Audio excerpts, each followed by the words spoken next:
सब्जियां का करता, जाओ घर जाओ, जाओ घर जाओ। मुखिया जी अभी तक भी नहीं खाया होता। ए बेटा जल्दी फोन लगा होता। ए मोबाइल तो बाहर नहीं थे, कैसे मुखिया के फोन लगाई? ऐसा ना झांट जैसा मुखिया बा कि अभी तक इतना देर हो गई फिर भी नहीं खाया हुआ था।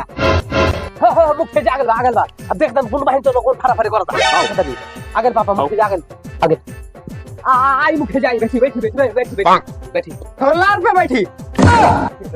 मुखिया जी बैठी बैठी बैठी। बताओ तोरा कौन चीज का दिक्कत बा? हाँ पापा बताओ। मुखिया जी झंडुआ का बेटा मुनुआ मेरा बेटा का बाजा फोड़ देना।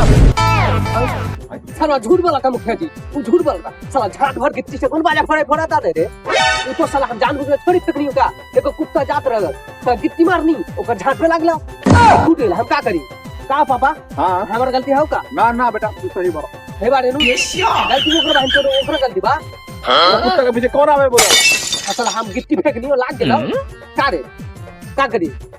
का करी? ए साला तू तो बाजा फोड़ देला हमरा भाई, तोरो बाजा फोड़ब हम। हां बहन जब बाजा फोड़ाओ हमर झाटे ना खा दे तर बाजा बात करता। साला 2-3 कुंटल का लाश गिर जाए। चुप रह हमर झाट तू खड़ा था। 2-3 बेटा साला भिलाओ तू का बारे रे?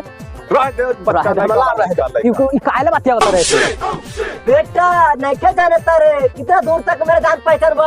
ये अपने जान पहचान अपने घर में रख। अरे होता है की बाबूजी छक्का आदमी का जान पहचान होता है हम लोग का काहेला जान पहचान नहीं है? अच्छा होता है।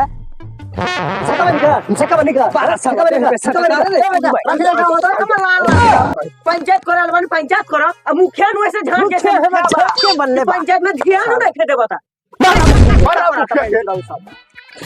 बेंचर मुखिया के हमरा लाभ करे लाइल बा तू लोग तो गार माराइल बा हम का करी? हमारा सरवा पति का लगा हमारा